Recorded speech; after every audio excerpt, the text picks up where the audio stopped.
और चलिए अब खबरों को देखते हैं तफसील के साथ। जमीयत उलमाए हिंद तंजीम कश्मीर मामले पर सरकार की हिमायत में उतर आई है, जहां पर आज दिल्ली में मुनाकिद मीटिंग के बाद यह ऐलान किया गया कि जम्मू कश्मीर हिंदुस्तान का अटूट हिस्सा है और पाकिस्तान कश्मीर को लेकर साजिश रच रहा है।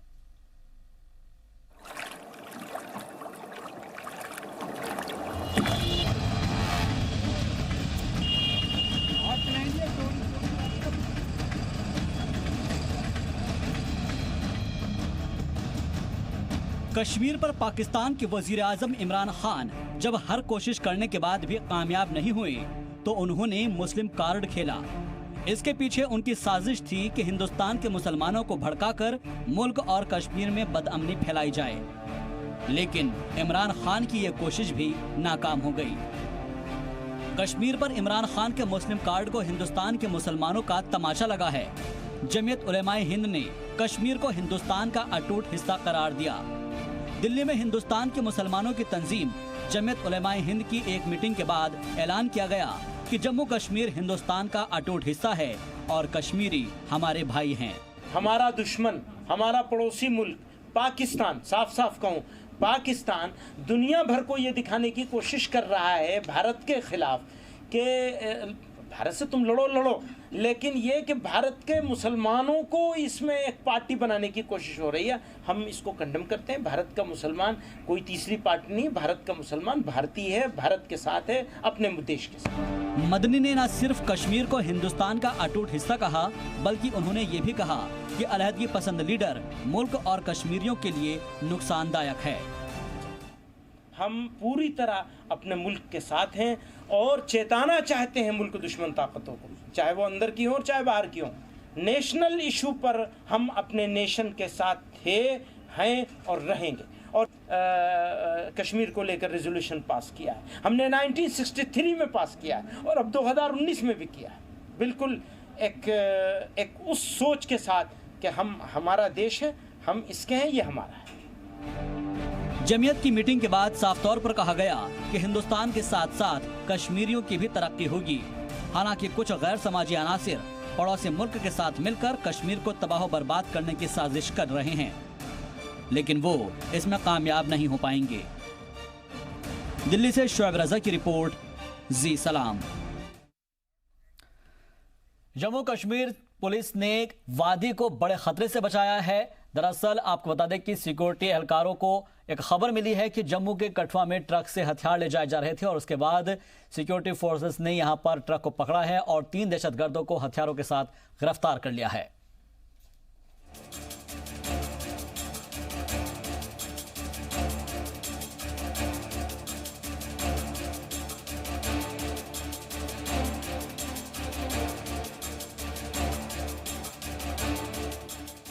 जम्मू कश्मीर पुलिस को लगातार दूसरे दिन बड़ी कामयाबी मिली है।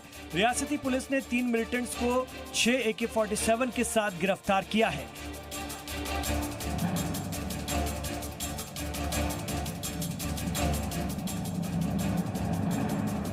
जानकारी के मुताबिक सिक्योरिटी फोर्सेस को इनपुट्स मिले थे कि एक ट्रक में हथियार ले जाया जा रहा है, जिसके बाद पंजाब जम्मू बॉर्डर के पास लखनपुर में ट्रक को पकड़ा गया और 3 दहशतगर्दों को हथियारों के साथ गिरफ्तार किया गया।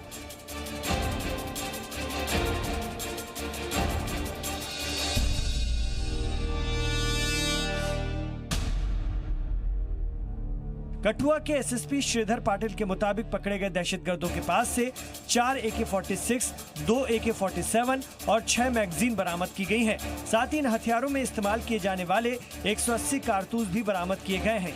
उन्होंने बताया कि पकड़े गए दहशतगर्दों से पूछताछ जारी है। सभी दहशतगर्द जैश-ए-मोहम्मद से जुड़े हुए हैं।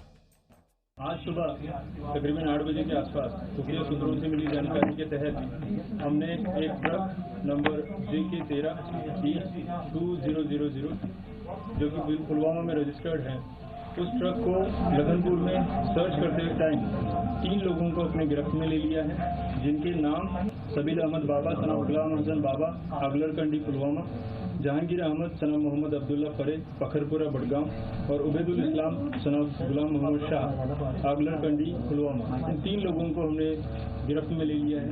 उनकी पूछताछ चल रही है और साथ ही साथ ट्रक की सर्च चल रही है। ट्रक की जो इनिशियल सर्च हमने कंडक्ट की है, उस सर्च में हमें अभी तक 6 वेपन, 180 एम्यूनिशन राउंड्स और 6 मैगजीन्स मिले हैं। अभी तक की जानकारी के अनुसार ये जो 3 लोग अरेस्ट हुए हैं, उन लोगों का ताल्लुक प्रोस्क्राइब्ड टेरर ऑर्गेनाइजेशन जैश-ए मोहम्मद के साथ है। ये जो ट्रक है, ये पंजाब से जम्मू कश्मीर, पर्टिकुलरली कश्मीर वैली की तरफ जा रहा था और जाते टाइम रास्ते में इसको रोक के हमने सर्च की है और ये जो कामयाबी है ये हमारे हाथ लगी है। पाकिस्तान लगातार कश्मीर में बदअमनी फैलाने की साजिश में है। ऐसे में ट्रक का पकड़ा जाना सिक्योरिटी फोर्सेस के लिए बड़ी कामयाबी है। जिस तादाद में हथियार बरामद हुए हैं, दहशतगर्दों की बड़ी साजिश को नाकाम किया गया है। बरामद किए गए ट्रक की भी जांच की जा रही है और पकड़े गए दहशतगर्दों से पूछताछ की जा रही है। पकड़े गए सभी दहशतगर्द कश्मीर के ही रहने वाले बताए जा रहे हैं।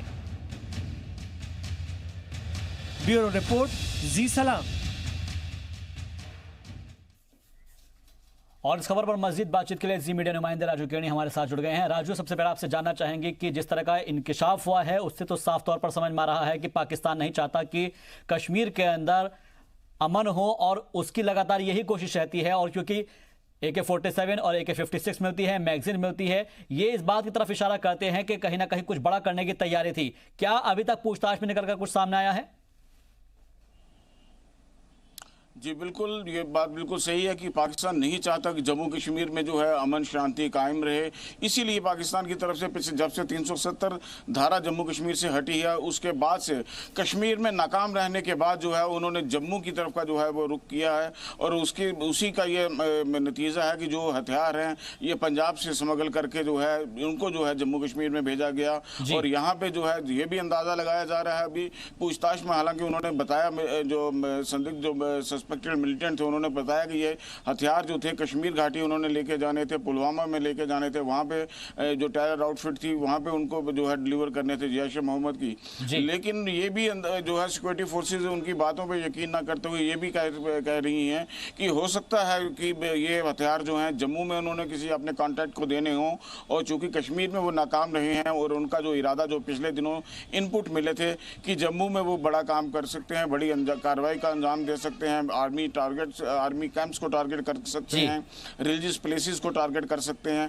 तो उनका ये कहना है कि शायद ये भी जो है एक चीज़ हो सकती है, उनका इरादा ये भी हो, लेकिन सारा अभी जांच का विषय है। जांच अभी उनकी चल रही है, पूछताछ उनकी जो है इंटेरोगेशन भी उनकी हो रही है। जी। लेकिन राजू, अगर हम देखें तो एक के बाद एक नई से नई तरकीब निकाल रहा है पाकिस्तान, क्योंकि हमने पहले देखा था सेब वाली साजिश, उसके बाद ये, और अभी जो हाल ही में देखा है हमने कि FM पर किस तरीके से संदेश भेजे जा रहे हैं, पैगाम भेजे जा रहे हैं और एक तरीके से जो इंस्ट्रक्शंस जो है वो दहशतगर्दों को दिए जा रहे हैं। ये बात तो साफ हो जा रही है कि पाकिस्तान लगातार ये कोशिश में है कि किस तरीके से वहां पर अमन को खत्म किया जाए और यही कोशिश वो लगातार कर रहा है। हालांकि हिंदुस्तानी फौज और जो हमारी इंटेलिजेंस है वो लगातार मुंहतोड़ जवाब दे रही है, लेकिन इस चीज से एक बात अहम हो जाती है कि हमारे जो कश्मीरी भाई है उनको भी इस बात पर पूरा भरोसा है कि जो हिंदुस्तानी फौज है वो लगातार उनके लिए काम कर रही है और वो किसी की बातों में नहीं आ रहे हैं। जी बिल्कुल, क्योंकि जब कश्मीरी आवाम जो है वो बिल्कुल इस मामले को जानता है कि पाकिस्तान कभी भी उनका हमदर्द नहीं रहा। ये चुनिंदा लोग कुछ ऐसे थे जो पाकिस्तान जिंदाबाद के नारे लगाते थे या पाकिस्तान के समर्थन की बात करते थे। आम कश्मीरी को पता है कि उसका जो है उसका फ़ायदा जो है वो भारत के साथ रहने में ही है, इसलिए कभी भी इस किस्म के कभी हालात जो है जम्मू कश्मीर में बने नहीं। मिलिटेंसी जो थी ये एक डर की वजह से था। अगर हम पिछले 100 महीने की बात कर लें तो 5 अगस्त के बाद से लेके फोर्सेस को एक भी गोली नहीं चलानी पड़ी है। तो ये अपने आप में ये जाहिर सी बात है कि मिलिटेंट्स का डर जैसे ही हटेगा, बंदूक का डर जैसे ही हटेगा, तो आम कश्मीरी आवाम जो है वो भारत की बात ही करेगा, भारत के साथ ही जुड़ने की कोशिश करेगा। उसे पता है कश्मीर में उसका मुस्तकबिल जो है अंधेरा है, क्योंकि वहाँ के लोग खुद जो है तरस रहे हैं हर चीज़ को। भारत में रहते हुए उनको हर चीज़ जो है आम कश्मीरी को जो है यहाँ पे मिल रही है। जी लेकिन अगर देखा जाए तो क्योंकि पुलवामा का इसके अंदर जिक्र किया गया है और जो ट्रक की बात निकलकर सामने आई है उसका जो वहां पर रजिस्ट्रेशन हो रखा है, लोकेशन के बारे में क्या कुछ अभी तक कुछ जानकारी मिल पा रही है कि अगला टारगेट ये क्या करने की कोशिश कर रहे थे, या फिर इस तरह के कुछ इनपुट्स अभी तक जो है पुलिस की जानिब से कहे गए हों? देखिए, फिलहाल तो इन लोगों ने यही कहा है। इनसे पूछताछ में पुलिस भी अभी ज़्यादा बताने के उसमें नहीं है। उनका कहना है कि इन्वेस्टिगेशन पे जो है असर पड़ता है, जो और इनके कॉन्ट्रैक्ट हैं, जो इनके मॉड्यूल्स दूसरे हैं, वो जो है भाग सकते हैं। इसलिए पुलिस इस मामले में ज़्यादा खुलासा नहीं कर रही है। लेकिन एक दो दिन में कुछ और बड़े जो हैं इनके मॉड्यूल जो हैं उनको बस किया जा सकता है, जो कश्मीर में हो सकते हैं, जम्मू में हो सकते हैं, या जम्मू कश्मीर के किसी भी ज़िले में हो सकते हैं। पुलिस का कहना है कि ऐसे लोगों को जो है, जो ओवरग्रोन वर्कर्स होते हैं, उनको पकड़ा जा सकता है, क्योंकि ये ज्यादा खतरनाक होते हैं मिलिटेंट से। जी। और क्योंकि राजू देखिएगा, अब जाहिर सी बात है कि पाकिस्तान नहीं चाहता है कि वो यहाँ पर जो भी चीजें हो रही है वो हो, और वहां के जो कश्मीर के जो लोग हैं वो अच्छे तरीके से रहे। एक चीज समझ में आ रही है कि पाकिस्तान लगातार बौखलाया हुआ है। क्या इन लोगों से और भी कुछ चीजें निकलकर सामने आ रही है कि कहां से गए थे? क्योंकि इससे पहले जब हमारी आपसे बात हुई थी तो इन्होंने जो रास्ता अख्तियार किया था वो पंजाब होते हुए, बॉर्डर क्रॉस करते हुए फिर दोबारा से वापस आए थे। तो कहीं ना कहीं इनको किसी तरह से मदद जरूर मिल रही है कि वो बॉर्डर क्रॉस करते चले जा रहे हैं। जब 6 चीजें इनके पास मौजूद थी, या फिर कहीं के AK-47 और AK-56 मौजूद थी, तो कहीं ना कहीं बॉर्डर्स पर चेकिंग जरूर हुई होगी। क्या कुछ ना कुछ लोग भी ऐसे हैं जो इनके साथ मिले हो सकते हैं? जाहिर है इसमें बिना एक ग्रुप के, बिना किसी की मदद के ये सारा काम नहीं किया जा सकता। 3 लोगों का काम नहीं है। इसलिए पुलिस का कहना है कि हम इनके दूसरे मॉड्यूल्स को बस कर रहे हैं, क्योंकि ये ट्रक जो है पुलवामा से चला है, ये सेब लेके दिल्ली में इसने उसे उतारे हैं। उसके बाद दिल्ली से वापसी से जो है इसने हरियाणा से कार्डबोर्ड जो थे, कार्ड बॉक्सेस थे, वो उसने वहाँ पर लोड किया। और उसके बाद जो सूचनाएं मिल रही हैं, इसमें पंजाब से जो है हथियार, अमृतसर से हथियार जो है इन्होंने लोड किए हैं, और उसके बाद जो है ये यहाँ पे लखनपुर में आके पकड़े गए हैं। तो ये काफी बड़ा नेटवर्क हो सकता है, जो इसके बारे में पुलिस अभी छानबीन कर रही है, इनसे पूछताछ कर रही है। आने वाले दिनों में और ज्यादा चीजें जो हैं सामने निकल के आएंगी कि ऐसे कितने मॉड्यूल्स यहाँ पे काम कर रहे हैं। जी बहुत बहुत शुक्रिया मजीद बातचीत के लिए, तमाम अपडेट के लिए राजू किरनिया आपका। तो कुल मिलाकर कहा जा सकता है कि पाकिस्तान इस बात को हजम नहीं कर पा रहा है कि कश्मीर के अंदर सब कुछ अमन से है, लेकिन वो चाहता है कि वहां पर अमन ना हो। वो लगातार ये कोशिश में है कि जो हिंदुस्तान है उसके अंदर किसी तरीके का वहां का जो अमन है वो खराब हो, लेकिन हिंदुस्तानी फौज और हिंदुस्तान के लोग ऐसा होने नहीं देंगे। लेकिन इन सब के बीच POK पर सरकार हिकमत अमली तैयार कर रही है। एक के बाद एक मरकजी वजीरों के बयानात के बाद मरकजी वजीर जनरल VK सिंह ने भी इस बात का इंकशाफ कर दिया है।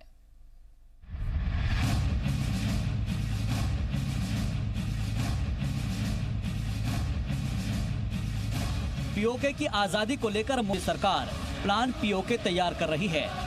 जितेंद्र सिंह के बाद सरकार के एक और वजीर ने पाक मकबूजा कश्मीर को दोबारा हिंदुस्तान का अटूट हिस्सा बनाने का इशारा दिया है। मरकजी वजीर जनरल VK सिंह ने इस बात का इंकशाफ किया है। VK सिंह ने कहा है कि ये चीजें जो है ऐसे मौके पर बोली नहीं जाती। ये नहीं है कि आप कोई चीज डिस्कस कर रहे हैं, रणनीति है, उसके लिए अपने आप कार्य कि POK हिंदुस्तान का अटूट हिस्सा है और हिंदुस्तानी सरकार का अगला कदम POK लेना है। Now the next agenda is retrieving Pak occupied Jammu Kashmir and making it a part of India. और ये सिर्फ मैं नहीं कह रहा, या मेरा संगठन नहीं कह रहा, ये राजनीतिक दल नहीं कह रहा। This is a part of a unanimously passed resolution of the Parliament in 1994 by the Congress government headed by Prime Minister Narasimha Rao। और जहां तक प्रक्रिया कब प्रारंभ हुई, उससे ज्यादा महत्वपूर्ण है कि ये मंजिल मखसूस तक पहुंची। POK को दोबारा हासिल करने के लिए जहां मोदी सरकार हिकमत अमली तैयार कर रही है, तो वहीं सरहद पर आर्मी ने मोर्चा संभाल लिया है। POK के सवाल पर army chief general Bipin Rawat ने कहा है कि हिंदुस्तानी आर्मी हर कार्रवाई के लिए तैयार है, बस सरकार के फैसले का इंतजार है। अमित शाह से लेकर सरकार के सभी बड़े वुज़रा की बातें तकरीबन एक जैसी है। वो लगातार POK को लेकर बयान दे रहे हैं और साथ ही पाकिस्तान POK को लेकर पहले से ही खौफजदा है। पाकिस्तान के वजीर आजम बार बार POK आ रहे हैं, लेकिन POK के लोग पाकिस्तानी हुकूमत के खिलाफ मुजाहरे कर रहे हैं, जिसने पाकिस्तान की मुसीबतें और भी बढ़ा दी है। ऐसे में हिंदुस्तान के लिए POK का रास्ता और भी आसान होता जा रहा है। ब्यूरो रिपोर्ट, जी मीडिया। पाकिस्तान ने कुलभूषण जाधव के मामले में एक मरतबा फिर से चालबाजी की है। पाकिस्तान ने कुलभूषण जाधव को दूसरी बार डिप्लोमेट मदद देने से इनकार कर दिया है। पाकिस्तानी वजारत खारजा के तर्जुमान ने कहा है कि कुलभूषण जाधव को दोबारा काउंसलर एक्सेस नहीं दिया जाएगा।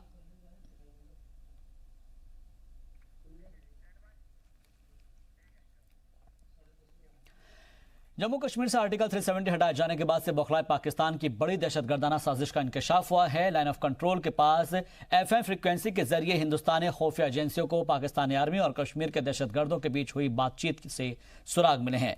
बता दें कि कुछ दिन पहले ही पाकिस्तानी आर्मी की सिग्नल कोर के यहां पर LOC के पास हाई फ्रीक्वेंसी के टावर लगाए गए थे और अब इसके जरिए ही POK में बैठकर दहशतगर्द कश्मीर में अपने हैंडलर्स को पैगाम भेज रहे हैं। पाकिस्तानी आर्मी जैश ए मोहम्मद के लिए 66/88, लश्कर तैयबा के लिए A3 और अलबद्र के लिए D9 कोडवर्ड का इस्तेमाल कर रही है। 12 अगस्त के बाद से इन FM स्टेशन पर कौमी तराना प्रोग्राम की ब्रॉडकास्टिंग की जा रही है और रेडियो फ्रिक्वेंसी के जरिए दहशतगर्दों तक मैसेज पहुंचाया जा रहा है। पुंछ के अवाम सेहत के शोबे में हर किस्म की तिब्बी सहूलियात हासिल कर रहे हैं। जिला अस्पताल पुंछ जदीद और मॉडर्न मशीनों से लैस है और जिसकी मदद से हर किस्म की तिब्बी सहूलियात मुहैया कराई जा रही है। लोगों को city scan, dialysis unit, digital x-ray और ब्लड बैंक के साथ साथ जदीद चिल्ड्रन केयर यूनिट जैसे तमाम तर सहूलतें फराहम की जा रही है। पुंछ के अवाम हुकूमत और सेहत के शोबे का शुक्रगुजार करते हैं कि उन्होंने हर किस्म की मेडिकल फैसिलिटी फराहम की है। जो हमारा हॉस्पिटल है ये जैसे बाकी डिस्ट्रिक्ट हॉस्पिटल्स हैं उनकी तरह ही डेवलपमेंट इसमें आ रही हैं। बड़ी कोशिश की जा रही है कि जो सर्विसेज, पेशेंट केयर सर्विसेज और जो पेशेंट डिलीवरी सर्विसेज जो हैं वो हम उनको और क्वालिटी दे रहे हैं, उसको इम्प्रूव कर रहे हैं। जैसे हमारा अभी डिज़ास्टर जो सिचुएशन है, बॉर्डर सिचुएशन, उसके लिए हमने एक डिज़ास्टर टीम बनाई है जिसमें surgeon, physicians, casualty medical officers आते हैं।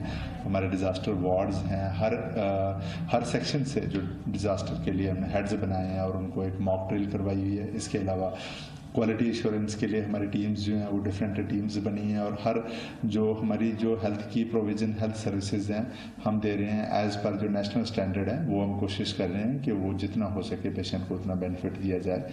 इसके अलावा जो रोड ट्रैफिक एक्सीडेंट्स और जो कोई डिज़ास्टर के पेशेंट, जो मास कैजुअल्टी पेशेंट्स आते हैं, उनके लिए हमने एक प्लान डिवाइस किया हुआ है। हमारी डिफरेंट टीम्स जो हैं, अभी रिसेंटली डायलिसिस का अगर आप जिक्र करें तो डायलिसिस एक बड़ी एक हाईली स्पेशलाइज्ड सर्विसेज है।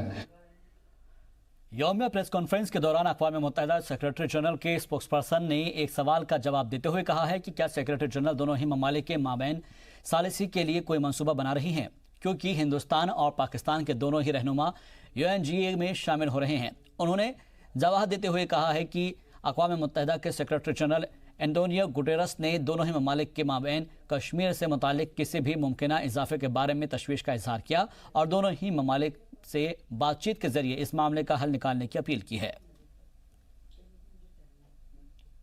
Mediation as a matter of principle has always remained the same. The Secretary General has had contacts both with the government of Pakistan and the government of India. He saw the Prime Minister of India at the sidelines of the G7 not long ago. He had spoken to the Foreign Minister of Pakistan yesterday. At her request, he met with the permanent representative of Pakistan in his office. His message to all of them has been the same, both publicly and privately, that he remains very concerned about any potential escalation between India and Pakistan over the situation. He appeals to both sides to deal with the issue through dialogue. And as was said by the High Commissioner for Human Rights recently, the situation in Kashmir can only be solved within the full respect of human rights. जिला गांदरबल में article 370 के खात्मे के 39वें दिन बाद भी बाजार और पब्लिक ट्रांसपोर्ट पर पाबंदी है। इंतजामिया की जानिब से पाबंदियां हटा ली गई हैं, जिससे सड़कों पर गाड़ियों की आमदोरफ्त हो रही है। ताहम जिले में मोबाइल इंटरनेट अभी तक बंद है, जिससे लोगों को काफ़ी परेशानी हो रही है। वहीं जिले में हालात अभी तक पूरी तरह से काबू में हैं और कोई भी गैर मुतवक्को वाक़ये की कोई खबर मौसूल नहीं हुई है। मुल्क के एयरफोर्स ऑफिसर की अहलिया को 30 साल के बाद इंसाफ मिलने का मौका आया है। 1990 में श्रीनगर में तैनात स्क्वाड्रन लीडर रवि खन्ना समेत 5 एयरफोर्स ऑफिसर्स के कत्ल मामले में यासीन मलिक के खिलाफ ताज़ा वारंट जारी किया गया है। कोर्ट ने तिहाड़ जेल के इंचार्ज को अगली सुनवाई के दौरान मलिक को पेश करने की हिदायत दी है। आपको बता दें कि इस मामले में जम्मू कश्मीर पर सियासी रोटी सेकने वाली पार्टियों ने 30 साल तक चुप्पी साधे रखी, लेकिन इस दौरान पूरी शिद्दत के साथ रवि खन्ना की अहलिया शालिनी इंसाफ की जंग में जुटी रही।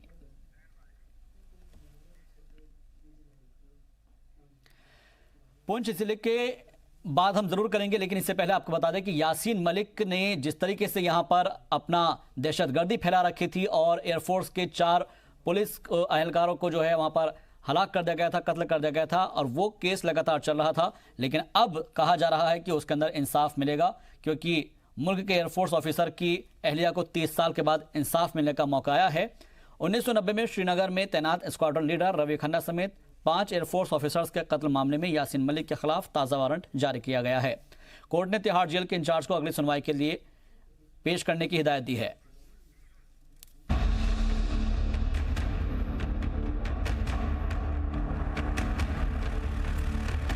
तीस साल बाद मिलेगा एयरफोर्स के बहादुर जवानों को इंसाफ। वतन के रखवालों के कातिल से अब पूरा हिसाब करेगा हिंदुस्तान। यासीन मलिक को अब मिलेगी अपने गुनाहों की सजा।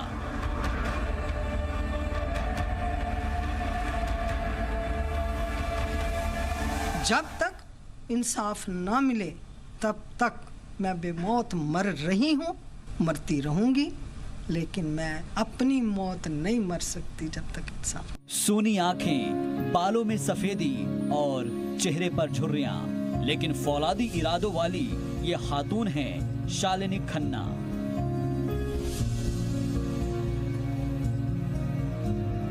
शालिनी पिछले 30 सालों से उस शख्स के खिलाफ लड़ाई लड़ रही हैं जिसने पिछली सरकारों को इतना मजबूर कर रखा था कि वो उस पर हाथ डालने से भी डरते थे।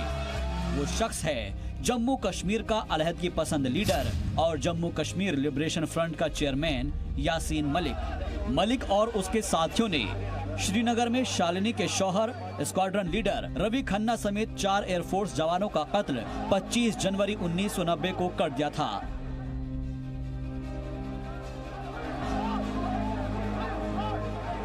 लेकिन इन 30 सालों में यासीन मलिक पर मुकदमा ही नहीं चल सका। उसको हीरो बनाया हुआ था। गवर्नमेंट्स पता नहीं क्या नेगोशिएट करती रही हैं। अंडर द कारपेट कुछ होता रहा, बैकडोर पे कुछ होता रहा, फ्रंट डोर पे कुछ होता रहा। आज उसको ट्रीटमेंट के लिए बाहर भेज रहे हैं, आज ये हो रहा है, वीवीआईपी बना के उसको हीरो बना के। शौहर के कत्ल के बाद शालिनी ने यासीन मलिक पर मुकदमे के लिए हर दरवाजा खटखटाया, लेकिन उसे कहीं भी कामयाबी नहीं मिली।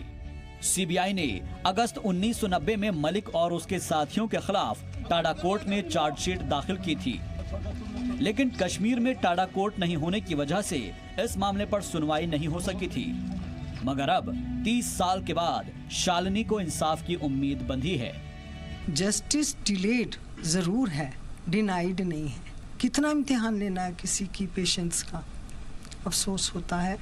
और आज मुझे उम्मीद तो बंधी है कि ईश्वर करे कि मेरे पति का इंसाफ होना चाहिए। जम्मू की टाडा अदालत में इस मामले की सुनवाई अक्टूबर में शुरू होगी, जिसमें यासीन मलिक के खिलाफ एयरफोर्स के 4 जवानों के कत्ल का मामला चलेगा।